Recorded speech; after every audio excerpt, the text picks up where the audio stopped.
에고의 작아짐. 에고는 늘 자신이 작아지지 않는지 경계한다.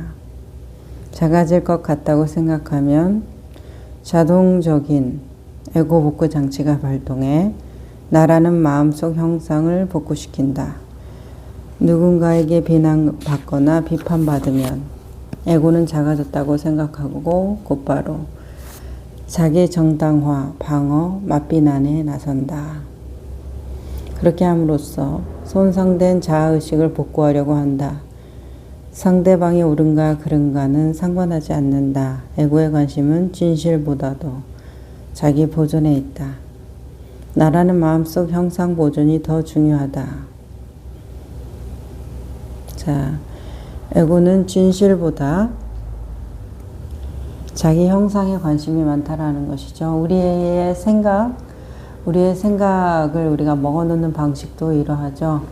그 사람이 말하는 진실보다 나의 감정이 중요하고 그 사람이 생각하는 어떤 그 상황에 대한 판단보다 나의 옳고 그름이 중요하기 때문에 우리가 자신을 주장할 수 있는 근거가 어디에 있나요? 진실에 있나요?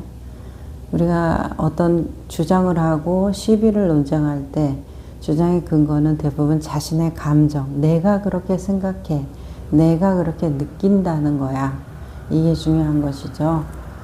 그래서 이 감정은 우리는 이 세상 살아가는 데는 시비 논쟁이 있지만 저게 정말 물고기야 아니면 파충류야 뭐 이런 식으로 이런 시비의 논쟁이 있지만 이 에고적인 감정이 느끼는 것은 옳다 그른다가 없다라는 것이죠. 그래서 이 감정을 풀어줄 때 내 안에 먹어놨던 오래된 상처의 감정을 풀어줄 때 내가 그렇게 생각한 건 옳았어. 내가 그렇게 생각한 것은 옳지 않았어. 이렇게 옳았어, 옳지 않았어. 이렇게 접근하는 것은 좀 속이 시원할 수도 있겠고 납득이 되기 때문에 마음이 사그라드는 느낌도 들 수 있지만 장기적으로 보면은 해결이 되지 않았다는 것을 알 수 있는데 이 감정은 그게 옳으냐 옳지 않느냐 그게 중요한 것이 아니었거든요. 내가 그것 때문에 화가 났다. 생존의 위협감을 느꼈다. 불안했다. 힘들었다라는 것이기 때문에 그 부분에 대해서 접근이 되어야 그 감정이 내가 정말 그래서 그랬어. 이런 말을 걸어온다는 것이죠. 그래서 여기 에고의 관심은 진실보다도 자기 보존에 있다. 이 에고의 가장 큰 지분이라고 할까요? 주식을 차지하고 있는 것은 감정이에요. 내가 그렇게 생각해, 내가 그렇게 느껴 이잖아요. 그러니까 이것도 진실보다는 자기 보존에 그 느낌이 있겠죠. 그러니까 우리가 자신의 오래된 감정에 대해서 알아주고 그것으로부터 벗어나고자 한다면 진실보다는 내가 그 상황에서 어떻게 느끼고 그걸 어떤 식으로 반응하고 두려워했는가에 대해서 접근한다면 더 좋을 것이다. 이렇게 느껴집니다. 가장 흔한 에고 복구 장치 중 하나는 화내는 일로 일시적이지만 강력한 에고 확대 효과가 있다. 모든 에고에는 복구 장치가 있는데 에고에게 완벽한 느낌을 주지만 실제로는 기능장애 행위이다. 이 기능장애 행위 중에서도 특히 극단적인 것이 물리적, 폭력, 그리고 과대망상이란 형태의 자기 기만이다. 여기서 일시적이지만 강력한 에고 확대 효과가 있는데 이 과대망상 같은 거 그렇지만 된 것 같은데 해결된 것 같은데 사실적으로 보면은 기능장애, 장애가 있다라는 것은 해결이 안 됐다는 얘기잖아요. 왜 그럴까요?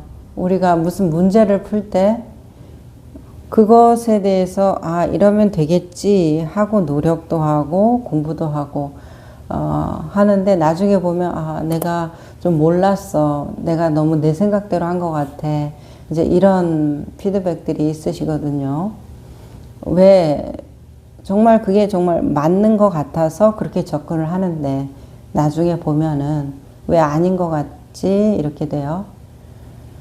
자, 맞는 것 같은 것이 내 생각이잖아요. 그때의 내 감정이라서 그래요. 그 감정이 천년이고 만년이고 계속 그 감정이면 우리는 확실할 거예요. 하지만 희노애락을 일으키는 이 감정이라는 것이 계속 왔다 갔다 하잖아요. 바뀌잖아요. 그 바뀌는 감정 중에 어떤 것을 붙잡아서 나에게 진실이라고 말할 것이냐는 거죠. 웃는 감정이 나한테 진실해. 우는 감정이 진실해. 이렇게 할 수가 없어요. 그래서 내 감정이 그러면 어떻다는 거예요? 모호하다는 거예요. 웃을 때는 분명 웃는 이유가 있어서 웃고, 슬플 때는 분명히 슬픈 이유가 있어서 슬프지만, 이것이 어떤 실체가 있어서 쭉 가면 좋은데, 희노애락의 감정이 그 순간에는 이유가 있지만 지나가 버린다는 것이잖아요. 그러니까 그 순간에 이렇게 해야지 그게 확실해도 지나가 버리기 때문에 과대망상증, 생각에 따라서 흔들린다라는 거예요. 그래서 모호하다는 것이죠. 이 순간에 집중하지 않고 나는 내 머릿속에 있는 생각에 집중하는데 생각은 항상 현실보다 늦죠. 자, 제가 별표를 쳐놓은 부분이 있어서 읽어드릴게요.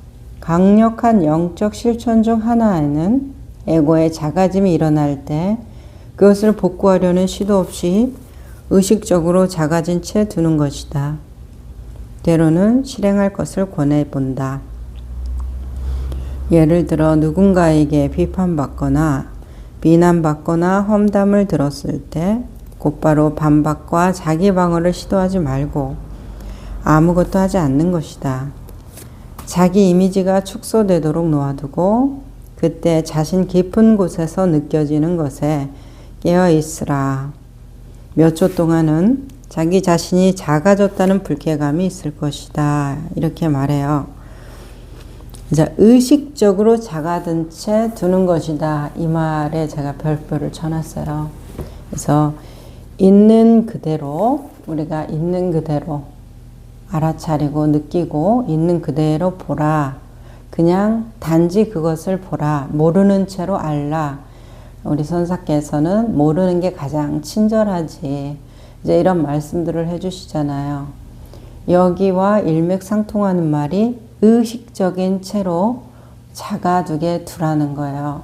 그러면 우리는 의식적으로 자신을 작아두게 놔둘 수가 없어요. 무의식적으로는 그럴 수 있죠. 나도 모르게 수치스럽고 창피하고 불안하고 공포스럽고 두렵고 나도 모르게 그럴 수는 있지만 내가 어떤 그런 환경을 만났다는 것을 의식하게 된다면 우리는 부정이든 긍정이든 가져와서 기억이든 미래의 환상이든 가져와서 나의 말이든 남의 말이든 가져와서 그 작아지는 나를 변호하고 정당화하고 외면하고 회피하는 어떤 기제를 사용해서라도 최선을 다해서 나라는 그 에고성의 축소를 막으려고 노력할 거예요. 그렇기 때문에 의식적으로 한다라는 것은 알아차림, 깨어있음과 조금 닿아 있구나 이렇게 느꼈거든요. 책에서 읽을 때 제가 문맥상으로. 그래서 의식적으로 작아짐을 느끼라는 것은 자신을 증명하는 태도와 비슷하죠. 그래서 자신 안의 진실, 나의 속마음의 진실, 남에게 들키기 싫은 내 마음, 그거의 진실을 그대로 보면서 사실은 할 말이 없어질 때까지 계속 직면해 가다 보면 자신이 작아지는 느낌이 실제로 들거든요. 보잘것없고 작아지고 쓸모없는 인간처럼 느껴져요. 그것을 좀 견뎌야 되죠. 그 견디는 기분이 참 별로예요. 그것은 실제로 지나가 보면 아무 문제가 없는데 이게 내 생각이 그렇다는 거지 실제 어떤 일이 일어나는 것은 아니거든요. 그런데 본인은 남들도 이걸 다 알 것 같고 또 이게 내가 그런 사람인 것이 확정되는 것 같고 그런 마음이 싫은 거예요. 자, 그래서 의식적으로 작아진 채로 두는 것, 이거 정말 중요하다고 느낍니다.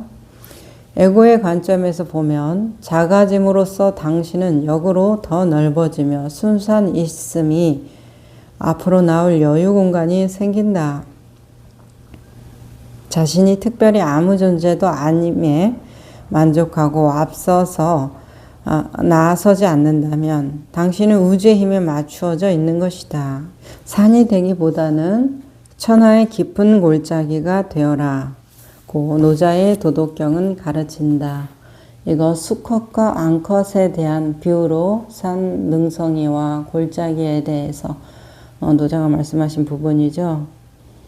그러면 당신의 전체성을 회복할 것이고 모든 것이 너에게 흘러들어올 것이다. 마찬가지로 예수는 비슷한 의미의 우화에서 이렇게 가르치셨다. 초청을 받았을 때 차라리 가장 끝자리 가서 앉으라. 그러면 너를 청한 자가 와서 너더러 버시어 올라앉으라 할 것이다. 그때야 함께 테이블에 앉은 모든 사람 앞에서 존경을 받을 것이다. 왜냐하면 자기를 높이는 자는 누구나 낮아지고 자기를 낮추는 자는 높아지기 때문이다. 모두가 의견을 내세울 때 자신의 의견을 말하는 것을 자제하고 이때 그것이 어떤 느낌인가를 관찰하는 것도 포함된다. 자, 이때 어떤 느낌인가를 관찰하는 것도 포함된다. 높을 때의 나의 마음과 느낌, 감각, 정서, 낮아질 때의 나의 느낌과 감각, 정서, 이 모든 것을 아까 그것이 어떠한가를 관찰하는 것, 그것이 중요하다고 느껴집니다. 왜 그럴까요? 높아지는 게 중요한 거 아닌가요? 잘 사는 게 중요한 게 아닌가요? 수행이 잘 되는 것이 중요한 거 아닌가요? 그런데 그것을 관찰만 해서 어디다 쓰게요? 이제 이런 생각이 들 수도 있는데, 우리가 이것이 현상, 행위가 어떻게 일어나는지에 대해서 나의 이익이, 그 다음에 이렇게 해야 내가 좀 대우받고 인정받고, 이렇게 해야 누가 날 좀 위로해주고 나한테 관심을 가져준다라는 거, 그렇게 현상으로 계산하면서 간다고 하면은 어디에서 내 쉴 곳이 없어요. 나의 쉴 곳은 그런 것이 있든지 없든지 상관없이 내가 마음이 편안한 것이 최고잖아요. 준다고 해서 기쁘고 빼앗아갔다고 해서 슬픈 그 대상에 나의 모든 것이 끌려다닌다고 하면 그게 나의 삶은 아닐 거예요. 진정한 나의 삶은 되게 힘들잖아요. 그래서 이 관찰하는 거, 화나면 화나는 걸 관찰하고 기쁘면 기쁜 것을 관찰하면 화에도 그렇게 들뜨지 않고 기쁨에도 그렇게 들뜨지 않아요. 제가 저희 회원님 감정 기복이 너무 커서 이게 이제 병까지는 아니에요. 조울증까지는 아닌데 조금 약을 먹는다고는 하신 분이 계셨어요. 그러니까 자기가 그냥 좀 사람들 앞에서 실수도 많이 하게 되고 일하는데도 지장이 많다는 거죠. 어떻게 해야 이걸 고칠지 모르겠다는 마음인데, 이 조울증, 이제 병증까지 간다고 하면 조금 더 다른 문제겠지만 일상적으로 내가 너무 감정 기복이 크다, 이것에 대해서 이 관찰, 나의 감정을 보는 거, 이 관찰하는 것이 아주 큰 힘이 돼요. 처음에는 이렇게 해서 어느 세월에 되겠어요. 나는 그런 사람이 아니야. 이렇게 하면 이렇게 해야지 생각을 떠올리거나 다짐을 하거나 어떤 자신을 새롭게 만들어가기 위해서 자기 개발, 노력을 하든지 그런 뭔가를 해야지. 관찰, 내가 웃고 있는데 웃고 있는 걸 관찰하고, 슬퍼하는데 슬퍼하는 걸 관찰하고, 화를 내는데 화를 내는 걸 관찰하는 것이 나의 이 감정 기복에 무슨 도움이 되겠어요. 이제 이렇게 답답해 하시더라고요. 일주일 해보고 안 되고 한 달 해보고 안 되니까 당연히 답답하겠죠.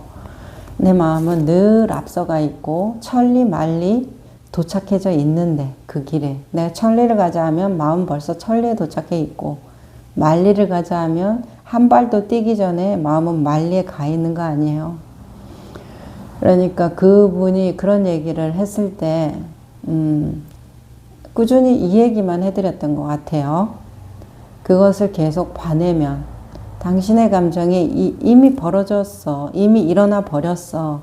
그 사람과의 관계가 엉망이 됐어. 그 상황에서 내가 바보가 돼버렸어. 그렇게 이미 일어난 일에 대해서 사전에 예방하면 좋겠지만 감정이 그 순간에 그렇게 튀어나와 버리는 것이죠. 아무리 노력을 해도. 그랬을 때 그렇던지 아니던지 계속 관찰, 자기의 감정을 알고 관찰하고 그렇구나, 그랬구나, 네가 이랬구나 이해시키는 거 안 됩니다. 아까 의식적으로 작아짐을 알라. 그것이 중요해요. 나를 설득시켜서 자꾸 전환시키는 것은 이 눈앞에 보이는 것은 돼요. 잠깐 동안은 된다는 얘기예요. 하지만 장기적으로 봤을 때는 도움이 안 돼요. 자신의 자유로움에 대해서. 그래서 계속 그렇게 했을 때 한 1년에서 한 1년 반 정도 되니까 감정 기복이 정말 많이 없어졌어요. 본인은 근데 그걸 못 느끼시더라고요. 그래서 감정 기복이 좀 많이 없어진 거 아세요? 했을 때 아니요, 저는 여전히 희노애락의 감정 울고 웃고 이렇게 하는데요. 이렇게 말씀을 하세요. 그래서 다른 방향에서 물어봤어요. 주위 사람들이 회원님에 대해서 뭐라고 하던가요? 사람들이 옛날같이 너는 감정 기복이 너무 커. 너는 왜 이렇게 감정적이니? 왜 너는 그 상황에서 참을지를 모르니?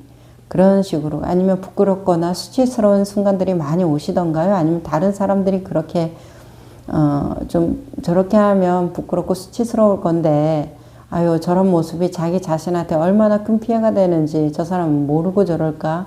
이런 생각이 일어나세요? 아니면 아 정말 그러네요. 나는 바뀐 것 같지 않은데 주변 환경이 너무 안정적이게 됐어요. 직장에서도 집안에서도 제 감정 기복에 대해서 말하는 게 없네요.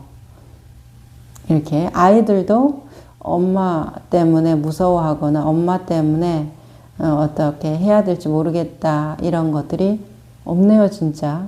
이렇게 얘기를 하시거든요. 그러니까 처음에는 한 술의 배가 안 부른다는 것이에요. 천리를 가고자 했는데 한 걸음 한 걸음 가야 된다는 것이에요. 슬프게도 도인이 돼갖고 휙 날아가지고 우리는 천리 가겠다 하면 천리에 탁 도착하면 좋겠죠. 감정 기복이 큰 분들은 이것이 조금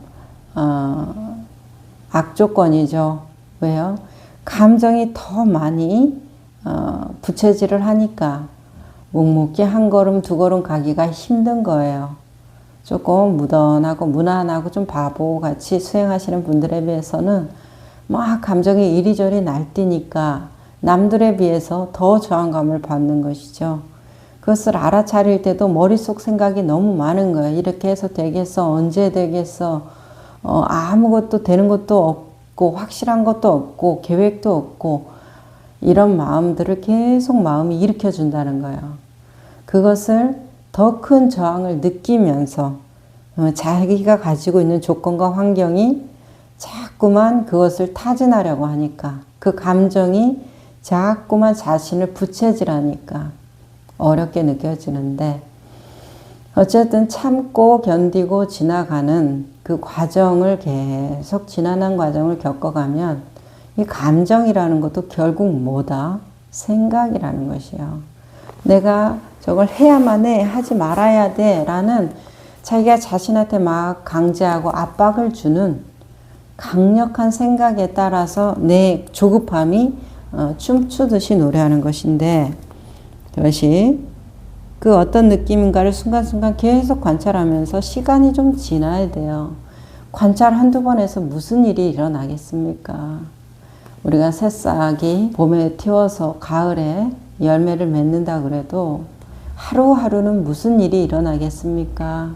그래서 경전에서도 성경에 이 추수하는 날은 어느 날 갑자기 벼락같이 온다고 그러잖아요. 봄, 여름, 가을 이렇게 성실하게 농작물을 키우다가 걷어들일 때는 하루 만에 걷어들이는 것이니까 그러니까 이렇게 하루하루 가는 것을 너무 답답해하지 마시면 좋겠어요. 이 보는 것은 정말로 깨끗한 해결을 해줘요. 내 원하는 만큼 눈에 보이는 어떤 성장세, 단계별로 이루어지는 어떤 것이 없어서 우리가 답답해서 이 길을 많이 못 가지만 실질적으로는 완전한 해결에 가까워요. 어떤 방법보다도. 왜냐하면은 그것은 남은 것이 없어요. 뒷마음이었거든요. 그냥 자신도 모르고 그러고 있다라는 것이 가장 완전한 모습 아니에요. 내가 들국화인지도 모르고 들국화 향기를 품는 거, 내가 장미인지도 모르고 장미 향기를 품으면서 살아가는 거, 그 삶이 곧 나인 것이 되는 거. 그래서 아무 문제가 없는 거, 내가 전에 문제 삼았던 게 문제가 없는 것이죠. 우리 오성론에 보면, 달마 오성론에 보면 향나무는 그 향기를 그 나무 안에 품고 있다고 그래요. 그래서 밖에 향나무를 품고 있으면서 그것을 향나무라고 말할 수 없다. 그것은 향나무가 아니다. 그렇게 되면 이렇게 말씀하시는 게 나오거든요. 그러니까 내 안에서 가지고 있는 것이지 그것이 밖에 있는 것이 아니라는 말씀이죠. 언제나 내 안에 가지고 있다라는 거예요. 그 향기가 난다라는 것은 그 향기를 내 안에서 품고 있다라는 거. 우리가 어떤 깨달음의 길로 나아가는 것도 내가 그것을 나아갈 수 있다는 것은 내 안에 그와 같은 향기가 없으면 그것에 대한 추구심도 어떻게 일어나겠습니까? 물고기가, 강아지가, 원숭이가 사람하고 뭐 유전 그게 99.9% 비슷하다는 고릴라, 침팬지가 그 안에 그 향기, 깨달음에 대한 소망의 향기를 품고 있지 않기 때문에 그 향기가 자기 안에 없기 때문에 그걸 바라지 못하는 거죠. 인간은 그 향기가 있기 때문에 많은 성인, 역대 조사, 불사 이런 분들이 계시는 거 아니에요. 그 향기를 우리에게 보여주시는 분들. 자, 그렇게 되니까 보는 거 너무 무시하지 말고 한순간에 이루려고 하지 말고 계속 오늘하고 내일하고 답답하고 미지근한 채로 계속 해보시기를 바라요. 그렇게 하다 보면은 그냥 저절로 심신탈락, 도견선사가 심신탈락이라는 말씀을 듣고 깨달으셨다고 하잖아요. 내 몸과 마음을 이룬다는 나라는 생각이 탈락되어 가면서 그것을 잊게 되면서 자연스럽게 자유로운 존재가 되어가는 것인데 우리가 그걸 내가 이거 이 정도 했어 저 정도 했어 이렇게 가늠하고 확정 지을 수 있다는 것은 심신탈락이 안 됐다는 얘기예요. 내가 나라고 생각하는 그 주장하는 그 주체성이 사라질수록 우리는 자유로워지지만 그것에 대해서 별로 생각과 가치, 중요도를 두지 않게 돼요. 그러니까 내가 그걸 계속 예의주시하면서 됐나 안 됐나 이럴 때는 이건 됐고 이건 안 됐고 하지만 언제나 자유롭지 않은 상태예요. 됐다라고 느끼는 것도 생각, 안 됐다라는 것도 느끼는 것도 생각.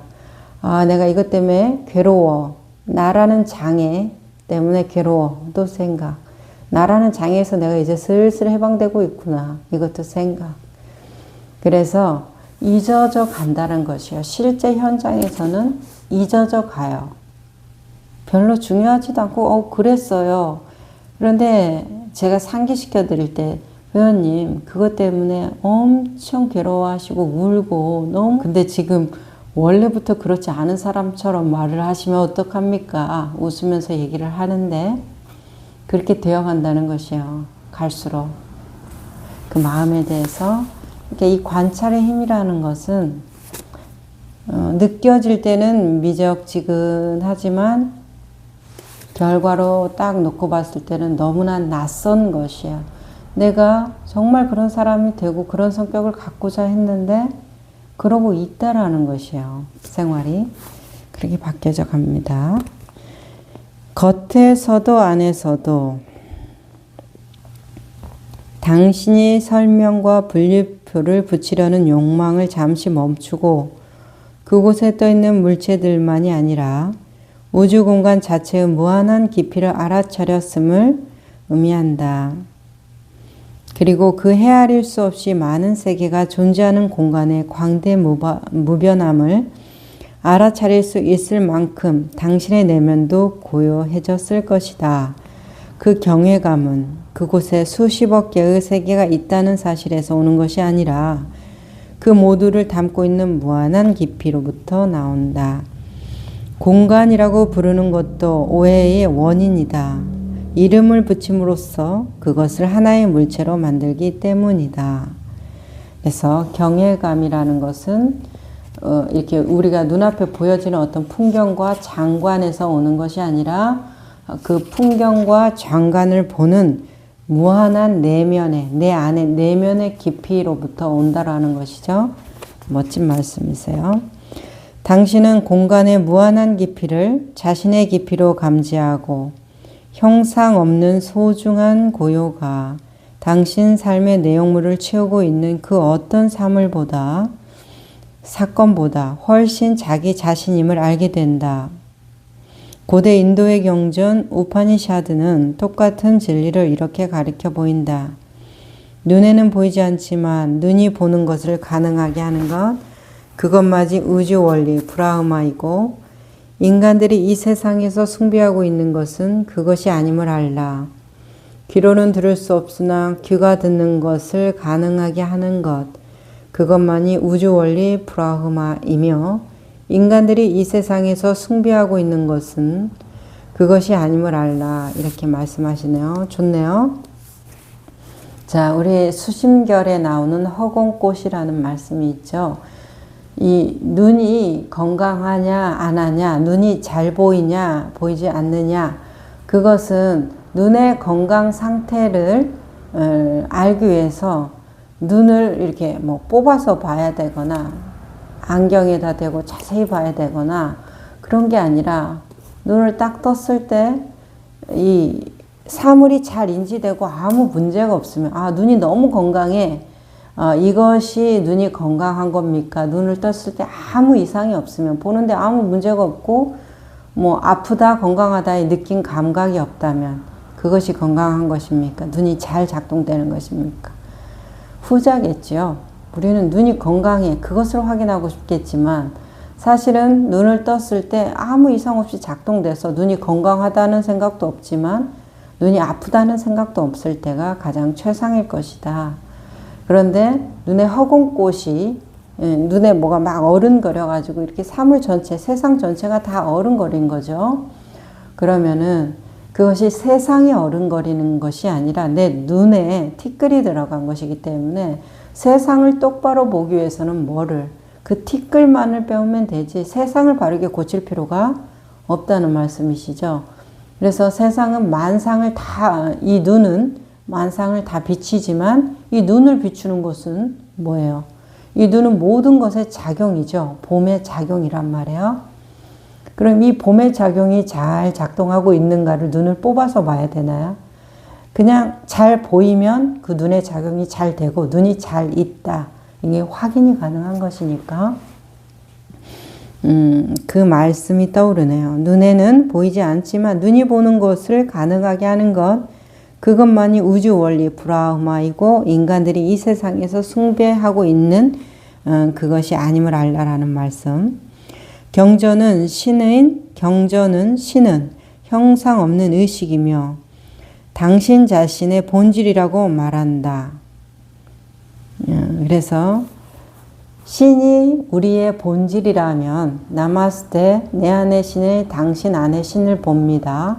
이 신이 우리 자신의 본질, 신성이 우리의 본질이라고 한다고 하면은 이것이 형상 없는 형상 없는 의식이라고 말을 하죠. 그래서 신은 형상 없는 의식이다. 그러니까 나무다, 촛불이다, 책상이다 이렇게 형상을 지을 수는 없지만 그 형상을 나무다, 촛불이다, 책상이다라고 말할 수 있는, 형상 지을 수 있는 의식인 것이잖아요. 자, 그 밖에 모든 것은 형상이며 사람들이 이 세상에서 숭배하는 것이다. 많은 사람들은 형상의 측면에서 감각, 지각과 생각과 감정에 너무도 동일화되어 있기 때문에 중요한 숨은 절반은 그들의 삶에 누락되어 있다. 형상과의 동일화 때문에 에고 속에 깊게 갇혀 있는 것이다. 당신이 보고 듣고 느끼고 만지고 생각하는 것은 실체의 절반에 지나지 않는다. 형상의 차원이다. 자, 실체의 절반에 지나지 않는다. 형상의 차원이다. 당신이 보고 듣고 만지는 모든 것이 진실이 아니라는 말이죠. 우리가 어떤 사람에게 나에 대해서 주장할 때, 억울해할 때, 내가 정말 봤어. 내가 정말 느꼈어. 내가 정말 들었는데 거짓말하지 마. 이런 식의 대화가 많아지거든요. 네가 그때 그랬잖아. 네가 저때 저랬잖아. 너가 그러기를 원했잖아. 이렇게 말했잖아. 이런 것들이 내가 분명히 들었는데 봤는데 느꼈는데 이런 것이잖아요. 그래서 그것은 진실하다고 우리는 맞다는 전제에서 이렇게 상대방을 압박해 들어가거나 내 삶을 이렇게 부정감을 꽉 채워가는 그런 과정으로 들어가는데, 이게 그런 모든 것은 형상이고 그 형상은 내 삶의 일부를 이룬다는 것이에요. 우리 코끼리 만지는 장님 얘기했어요. 배를 만지면 장판 같고 기둥은 다리 같고 그 꼬리는 줄 같다고 이렇게 얘기하는 거, 그 느낀 감각 맞을 수 있어요. 그렇게 표현할 수도 있죠. 그렇지만 그것이 코끼리가 장판은 아니고 줄은 아니죠. 그러니까 형상의 일부를 이루는 것은 어느까지 받아들이면 돼요? 형상의 일부로서만 받아들이면 되는데 그것을 완전한 진실로 받아들이는 것에 문제가 있어요. 내가 보이지 않음을 알고 내가 지금 느끼고 듣고 생각하는 모든 것이 진실하지만, 지금 이 순간에 진실하지만 그것은 일부일 것이다라는 거, 그것을 그 여지를 열어놓고 대화를 해나간다면, 우리가 그렇게 대화가 어렵다, 정말 저 사람하고 말하기 힘들어, 와, 대인관계라는 거, 사람과 같이 살아가는 게 이렇게 힘들 수가, 이제 이런 것에서 조금 자유로워질 수 있어요. 우리가 이 형상의 차원에 지나지 않는 것, 부분이고 일부고 순간적으로 나타났다 사라진 걸 너무 진실하게 믿는 순진성이 사라진다면